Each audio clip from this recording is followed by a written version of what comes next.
Thanks for joining us today. Now, the Chinese electorate is becoming more sophisticated and a more discerning electorate. What issues do you think resonate the most with Chinese voters, urban Chinese voters specifically? I think number one is Chinese schools issues. Many of them still facing problem of the overcrowded classroom in Chinese schools, and many of them, like for example, like in Puchong, there are still lots of parents forced to send their children to study in the Chinese school out of Puchong area. So education is an issue. Besides the Chinese primary school, I think then it comes to Chinese secondary school. Some of them might want to send the children to independent Chinese school, secondary school, but also overcrowded, not enough, whereas license not being given to Chinese community to run a few more Chinese independent schools. And also I think they also lost confidence in the education system here. Mm-hmm. So those who can afford, they will send their children to go abroad, study abroad. I think second issue would be, their concern would be on issue like integrity, corruption, and the system, the political system. So that's why you see that whenever we talk about issues like this, it draws a lot of interest from the Chinese electorate. Okay, so that's the urban crowd, education, and perhaps more transparency in governance. Yeah. What about, is there a difference between the rural Chinese, perhaps? Well, the rural Chinese, I think education is their concern too. And many of them, they will have their children or maybe their relatives who stay in urban areas. Yep. So whatever happens in urban areas will have an impact in the rural areas as well. And also in rural areas, I think it's the issue of job opportunities, poverty, and if they run a small industry, they might face some local, for example, labor issues and so on. Right. So all this will be their concern. Is the approach to younger versus elder generation Chinese different for DAP? Not really. We actually address, normally we address them do you feel that the younger voters are slightly more disenchanted or more skeptical?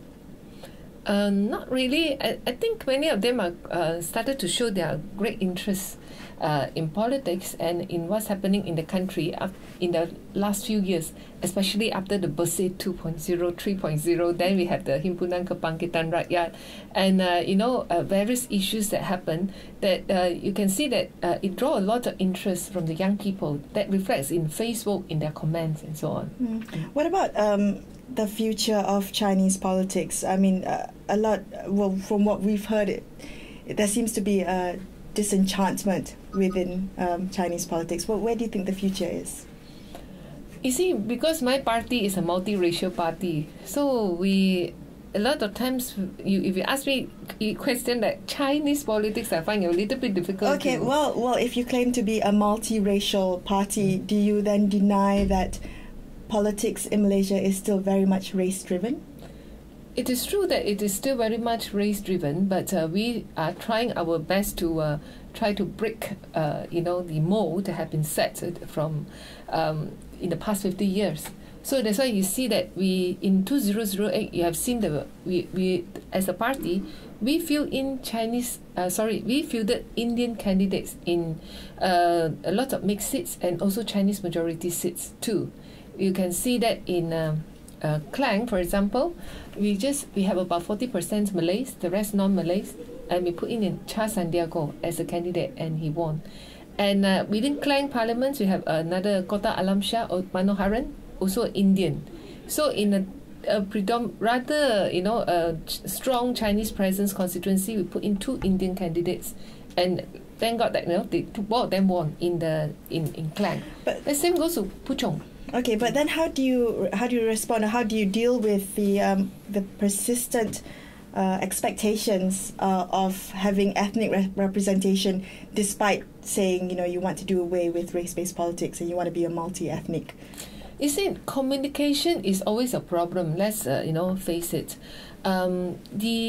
the Chinese electorates will find difficult to communicate or to have closer relationship or rapport with non-Chinese, or even with a Chinese elected rep, but who doesn't speak Chinese. They will have problem, especially grassroots people. So we see that problem in Klang and in Puchong, for example, where Gobind Singh is MP. That's why, you see, my role, you talk about Chinese representation, my role as the state assemblyman in Kinrara under Puchong Parliament, I play a role to bridge the gap. So and also Gobind, he can communicate with the Hindus or the temples people better, and that's how Gobind also helped to bridge the gap between me and the Indians and the Hindu especially in the constituency. So in a way, we are helping each other. So, but there is there is a persistent mindset, right, of having own ethnic representation. Do you think that I think it's more on, I should say, it's the communication and understanding of the issue. So what's the way forward then?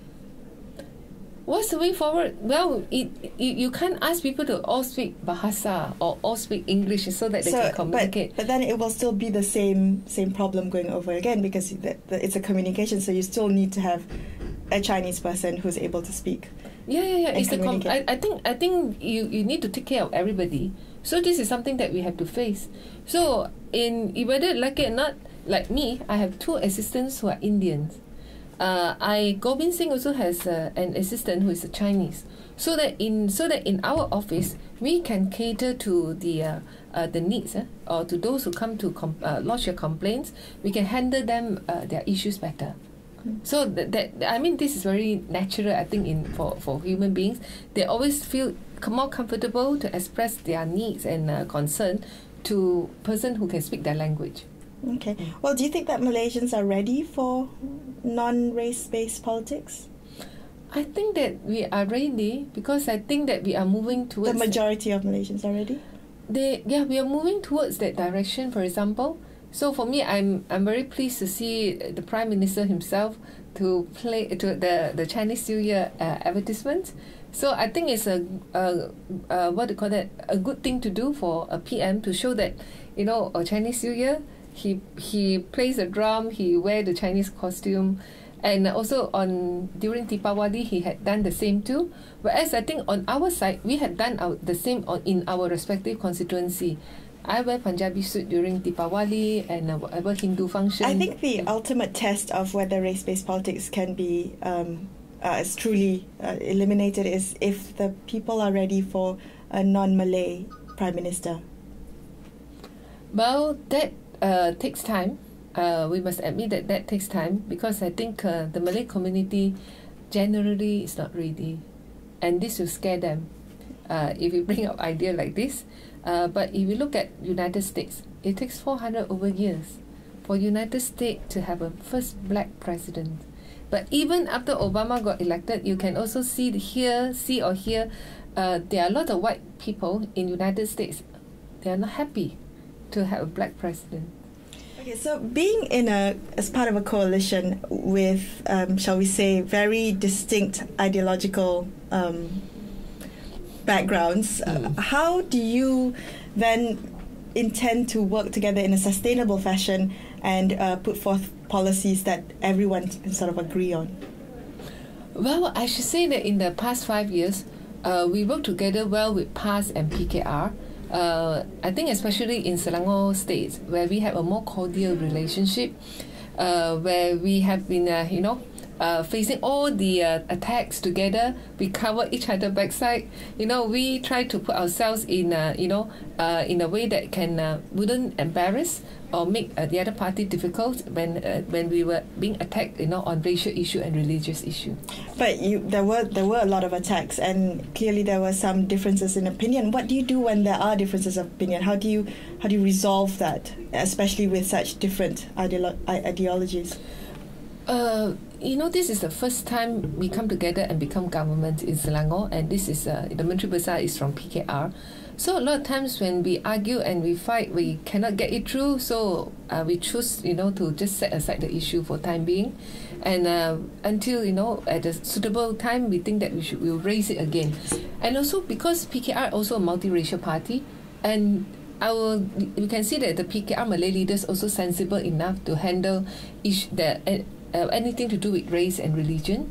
So even if we have different opinions, but it doesn't go too far, apart. But so just postponing the matter, so crossing the bridge when you actually get to it, it doesn't really resolve anything. No. We have worked together and resolved many things, because sometimes when issue come out and it had caused embarrassment of a certain party, and it caused embarrassment to the government, because we are working together as a government.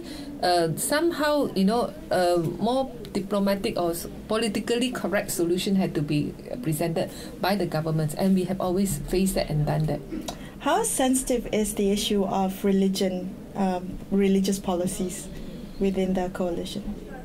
Well, do you discuss it, or is it just shelved to put it? No, we always discuss this, because we as Pakatan Rakyat open to discussion. Yeah, we do. You have seen that various issues that happen. For example, like if you talk about Selangor, last time beer cannot be sold in the 7-Eleven shop in Shah Alam. So this we resolve. And also some of the raid, to certain areas, entertainment areas, and so that, and this one we resolve. And of course, also sometimes with the palace intervention too, and resolve all these sensitive issues. So we have been, helping each other, whenever we face attacks and issues. For example, like when Teo Ni Ching, was accused at stepping into surau, the what do you call that, the solat, their praying area. And you have seen that the past people come to lend her the support and explain on her behalf and so on. When I was caught detained under ISA for 7 days over the false accusation that I tried to stop the azan, and you have seen that the past people also have come to defend me and explain to them. But with that experience, do you feel that you are more aware of how sensitive these kind of issues can be? I mean, in the past 5 years, I think all of us have learned a lesson to be sensitive, not to talk too much on sensitive issue, not to step on landmines. Well, you also said that it was quite a unexpected thing, learning how to work together. In the past, say 4 or 5 years now, what have you learned, would you say? What have we learned? Yeah. I think we have learned a lot how to govern. We have learned how to handle the civil servants. I think all of us have learned that to learn about other people's religions and to celebrate together with them. Something which for DAP and whether leaders or grassroots, very seldom in the past, we need to do that. And we started to appreciate each other's culture, religious practice, and so on. I think this is something also that as DAP we have learned. I think the same goes to PAS and PKR too. So what would you, maybe lessons learned in the past, would you avoid doing in the future, apart from minding the sensitivities? In the past we did not win in those mixed seats. Like first time, for example, my state constituency is in Kinrara in the Puchong. This was the first time DAP won Kinrara, first time we won Puchong.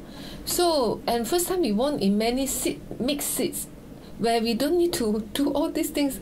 Like in my Seputeh parliamentary constituency, 90% Chinese, I hardly find any Hindu temples where I don't need to step into it, and have never been invited into any religious functions.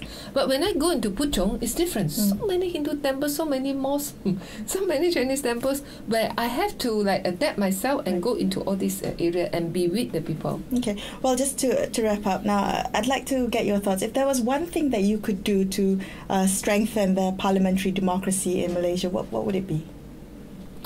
I would like to have more fixed select committee.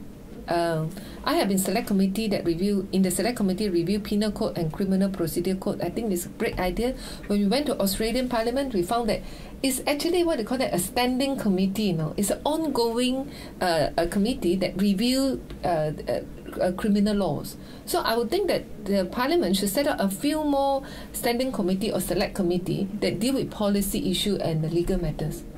be it maybe education, maybe foreign affairs, maybe defense, for example, important select committee that deal with purchase of arms, weapons, and so on. So I think all this, we should let the MPs play the actual role as lawmakers and policy makers. At the moment, only the ministers and the civil servants have done their part, not the MPs. We just make noise in the parliaments, but whether they take it seriously or not, nobody knows. All right, thank you for your time. Thank you.